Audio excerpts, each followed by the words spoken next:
Behind the silent desert dust, in the land now known as Namibia, once occurred a massacre the world has nearly forgotten. This is not fiction. This is one of the first genocides of the 20th century, one that took place decades before the Nazi atrocities. Rarely mentioned in history books. But the wounds still remain to this day. The Herero and Namaqua genocide, the dark history the world tried to bury, a true story never taught in school. Episode 1, A Land Unknown, A Calm Before the Storm. At the dawn of the 20th century, in the southern part of the African continent, lay a vast and arid land. Desert winds swept across the horizon, and jagged hills concealed small oases that served as the lifeblood for the indigenous tribes who had inhabited the land for centuries. Today, that land is known as Namibia, but at the time, a foreign power had seized it and renamed it Deutsch Südwest Africa, German Southwest Africa. Behind the silence of the desert and the wild beauty of nature lived two great tribes, the Herero and the Namaqua. The Herero people were known as masterful herders. The men and women of Herero stood proud in long, brightly colored garments, a legacy of colonial influence, adopted with a style uniquely their own. Their cattle were more precious to them than gold. Meanwhile, the Namaqua, often called the Nama, were hunters and fierce warriors, living in harmony with the land, honoring ancestral spirits, and preserving their history through desert songs passed down from generation to generation. In a small village nestled at the foot of the Orongo Mountains lived a young Herero man named Kahima. At only 20 years old, his eyes carried the wisdom of generations born too soon. He was the son of a local chief, and from a young age, he had heard the whispers of the desert, of honor, bravery, and dignity that must never be sold to anyone. Farther west, on the dry rocky plains, Elia, an elder of the Namaqua, had long sensed that something was amiss. He was more than a leader, he was the spiritual guardian of his people. His white hair bore the mark of a long life's journey, but his eyes remained sharp, reading the wind and stars as if deciphering pages of destiny. From afar, foreign ships began to arrive at the ports of Luderitz and Swakopmund. On board were not only merchants or workers, but soldiers clad in grey uniforms with iron crosses on their chests. They came not as guests, but as rulers. Germany, a young colonial power eager to rival Britain and France, had declared Southwest Africa its property, with no regard for those who already called it home. To the colonizers, Kahima and Elia were not seen as people. They were seen as savages whose land had to be seized, whose cattle had to be taken, and whose souls had to be reshaped. The Germans brought with them Mauser rifles, unwritten laws, and a determination to build an empire beneath the African sun. Kahima grew up in the shadow of this transformation. Missionary schools were erected, but they served more to instill obedience than to share knowledge. Grazing lands were slowly confiscated and turned into German state property. A foreign flag now flew above a land its bearers did not understand. And yet, for a brief moment, life continued, albeit with unease in their hearts. Each morning, Kahima still herded his father's cattle. Elia still gathered his people around the fire, sharing legends of their ancestors. The stars still shone, and the desert still held its secrets. But that peace was deceiving. In Berlin, military leaders were already speaking of domination. In Swakopmund, soldiers began constructing barracks and railways. And in the hearts of the indigenous people, anger was beginning to stir. They did not yet know that soon, the land they loved would become a mass grave. Unbeknownst to them, history was beginning to write one of its darkest chapters. The Forgotten Genocide, the dark tale of the Herero and Namaqua. Episode 2, Embers Beneath the Sand. As the desert winds carried peace to the villages of the Herero and Nama tribes, no one suspected that the very sand beneath their feet would soon witness one of the greatest atrocities in history. A ship from the north had brought more than just passengers. A suspicious arrival. Luderitz, the coast of Southwest Africa. The year is 1904. The sky is overcast, the waves calm but foreboding. A steamship of the German Empire slowly docks. A wooden ladder is lowered. Soldiers of the Schutztruppe, dressed in grey uniforms and spiked helmets, stand rigidly on deck. Locals peer from behind stone walls and trees. There is no welcome, only silence and questioning eyes. Among the watchers is Kahima, a brave and wise young Herero man. He stands beside the Namaqua elder, Elia, on a small hill overlooking the harbor. "That's no ordinary trading ship," murmurs Elia. "They come with weapons." "But for whom?" replies Kahima, eyes fixed on the soldiers disembarking one by one. Decisions made without a voice. The German colonial government begins enforcing new taxes and oppressive regulations. Land is quietly seized. Villagers are forced into labor, building railway tracks and military barracks. Their wagons are confiscated. Water from traditional wells is monopolized for military use. Kahima and Elia witness the growing unrest among the people. Children starving. Young men disappearing, taken by the troops. Women coerced into cooking for soldiers. At night, beside a fire, Kahima speaks softly. "This isn't mere colonization. It's a slow erasure." Elia stares into the dimming flames, his face heavy with old wounds. "And these embers will ignite." The incident at the water well. Tension reaches its peak when a German soldier shoots an elderly Nama man for drawing water without permission. He falls, his blood mixing with the once clear water and sand. The villagers can only mourn in silence. The incident spreads quickly. Village after village begins to whisper. War may be unavoidable. Elia leads a secret prayer. Elia gathers elders from various Namaqua and Herero villages for a secret meeting beneath an old baobab tree. There, they pray, not for victory, but for the strength to endure the approaching darkness. "If we remain silent, they will erase our name from this earth," Elia whispers. "And if we resist?" asks Kahima. Elia gazes at the moon. "Then history will know that we once lived. And we did not bow." When the first blood is spilled without cause, it is not only life that is lost, but a sign that a nation is being drawn into a grim fate. Beneath the African moon, the embers have been lit, and they will burn more than mankind can ever imagine. Episode 3, Conflict Development.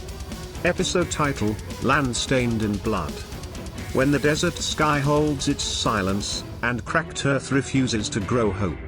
That is when conflict peaks. And when the first drop of blood touches the sand, history will no longer forgive those who remain silent. Time, February 1904. Place, desert regions near Waterberg, and villages of the Herero and Nama peoples. Situation, rising tension. Oppression worsens. Food is seized. Wells are tightly guarded. German orders, all native inhabitants are commanded to abandon their villages and relocate to areas controlled by the military. Farewell ritual and Elia's prophecy. Under the setting sun, Elia leads a small farewell ritual. He whispers a prophecy. If tonight the ancestors weep, then tomorrow morning will be soaked in blood. Kahima, now braver and more resolved, agrees to journey in secret to other territories to rally resistance. He kisses Elia's hand and bids farewell to his weeping mother inside their straw-walled tent. The first rebellion. The next day, a small group of Herero youth led by Kahima ambushes a German supply convoy. They seize food and weapons, but 2 young men are killed. The German response is brutal. 3 villages suspected of sympathizing with the rebels are burned. Dozens of civilians are massacred in front of children. Smoke rises high into the African sky. The death order by Lothar von Trotha. General Lothar von Trotha, a real historical figure, finally arrives. He writes his infamous order that became a symbol of genocide. Every Herero caught, whether armed or unarmed, will be shot. There shall be no mercy for men, women, or children. Elia reads the translated decree with trembling hands. Guerrilla warfare in the desert and growing fear. Kahima and the remaining fighters hide in the mountains. Water supplies dwindle. They watch vultures begin to circle. They know there will be corpses, says one young man. may be us next. Kahima tries to inspire hope.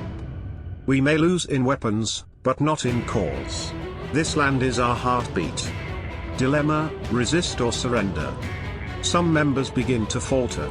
They consider surrendering to save their families. But more news arrives: those who surrendered were executed or enslaved in the mines.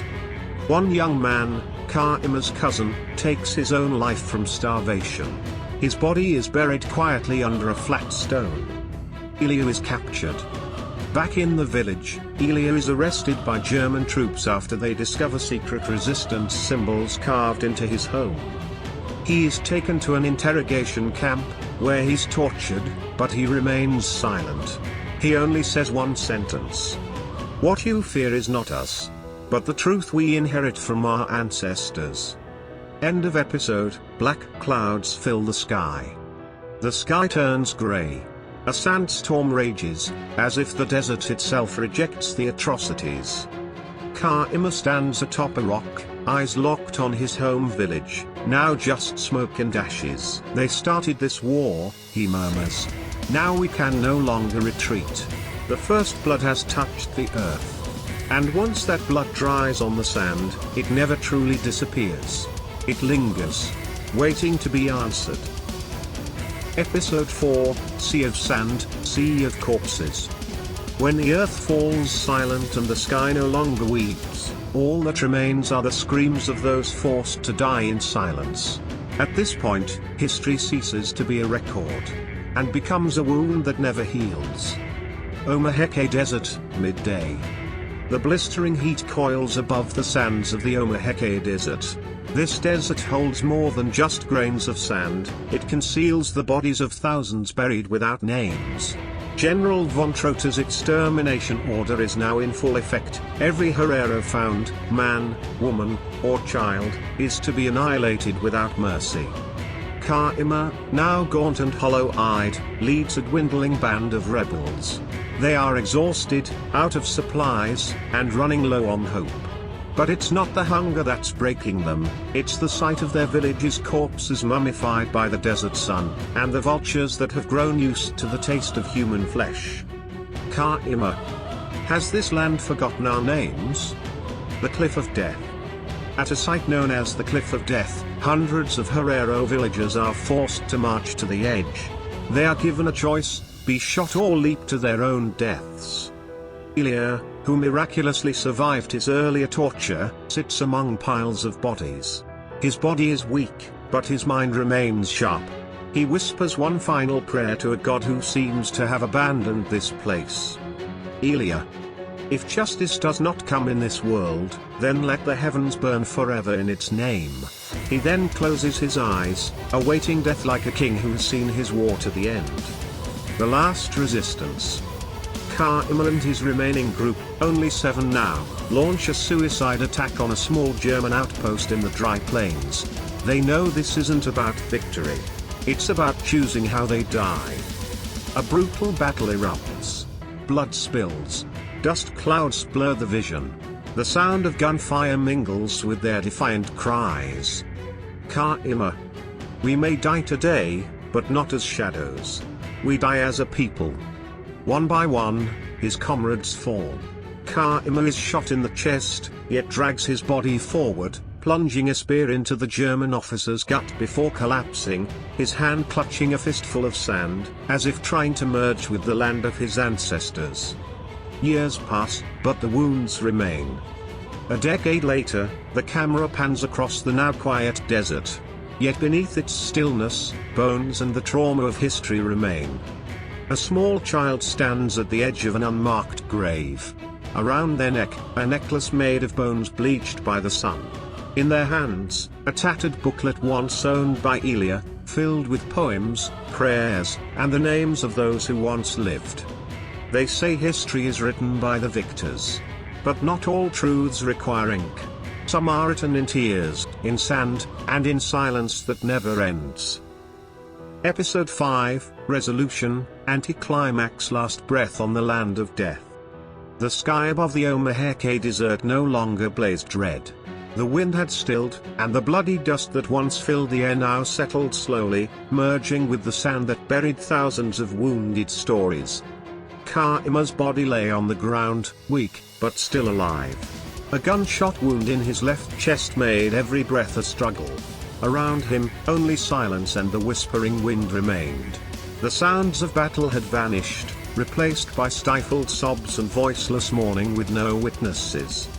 Elia, who had survived the cliff, walked slowly toward his friend's body. In his hand, he still held the small brown leather book, a journal that recorded all events, all names, and all the suffering of the Herero people. That book had become the only evidence that they had once lived, once resisted, and once tried to survive.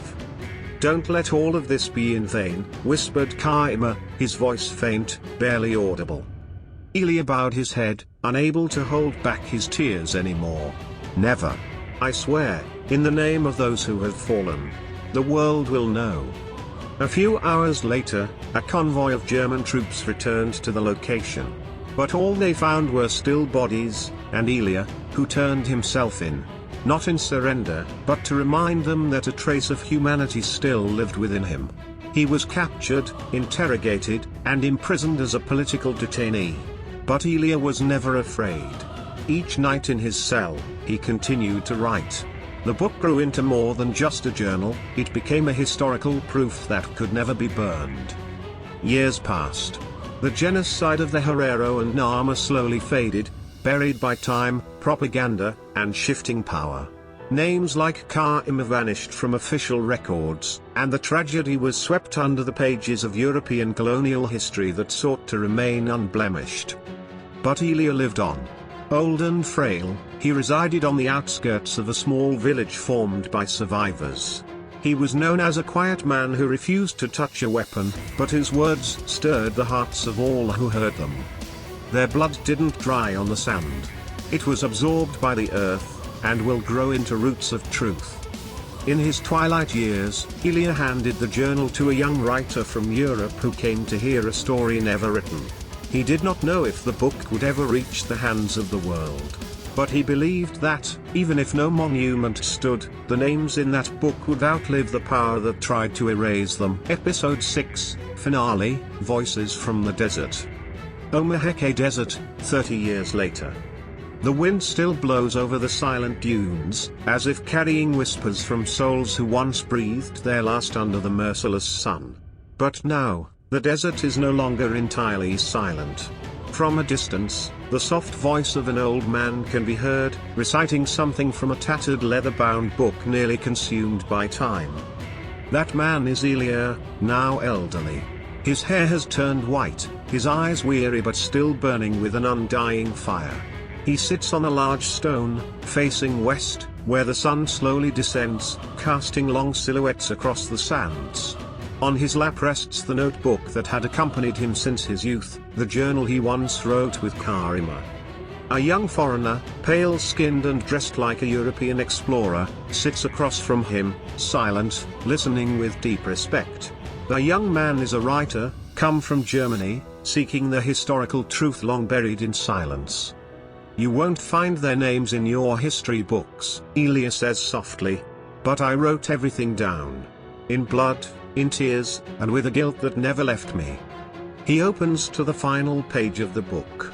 There, a simple symbol is drawn, two hands grasping each other, one large and strong, the other small but full of spirit, drawn in charcoal.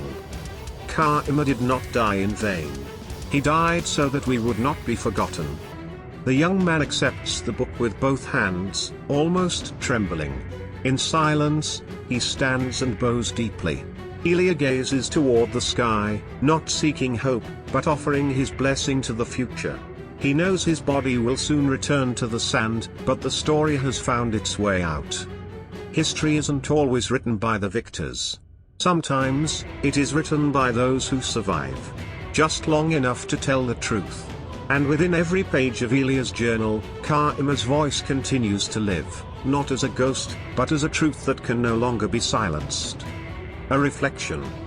Though the world records it as a mere footnote in colonial history, the massacre of the Herero and Namu is not just a tragedy of the past, it is a mirror reflecting how power and science can be twisted into instruments of extermination. But as long as someone remembers, even just one person, those who fell are never truly lost.